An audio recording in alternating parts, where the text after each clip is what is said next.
Reba says, I think my fees are too high with my current advisor. How do I know if I really am paying too much in fees?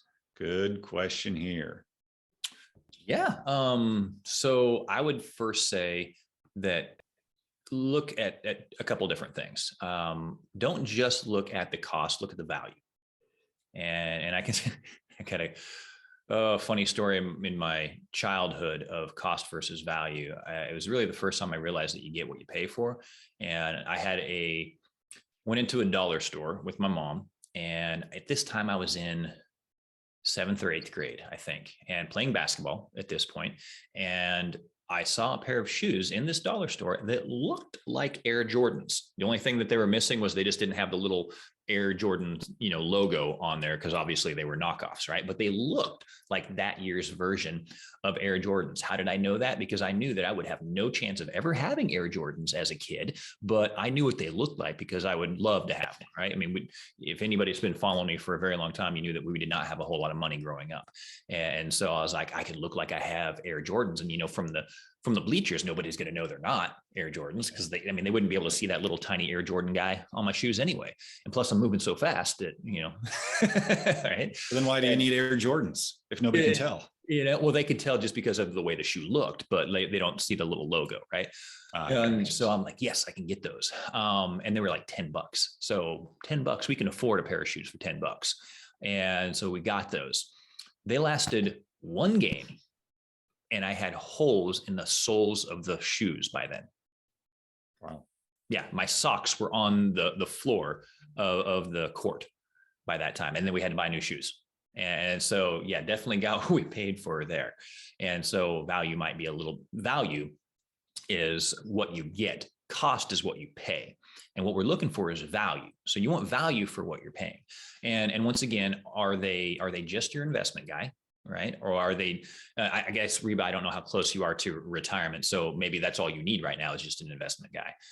But one of the things that we do is we actually analyze people's portfolio. And as part of that portfolio analysis, we do look to find out what kind of internal fees are inside all of your assets. Now, if you have statements that actually break out what your advisor is paying, we can analyze that as well.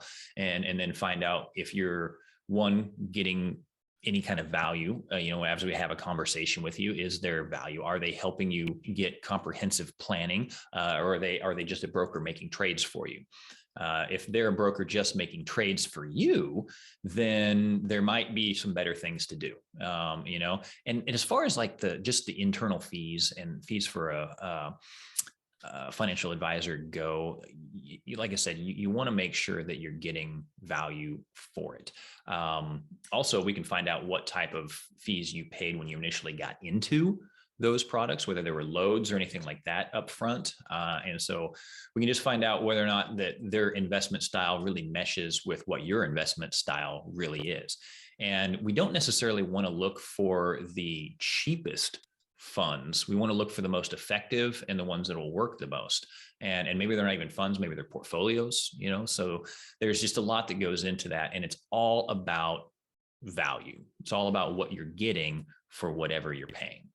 And I guess I would submit that if you're wondering if your fees are too high, then it may be worth looking into, because you may be feeling that you're not getting a whole lot of value right now anyway.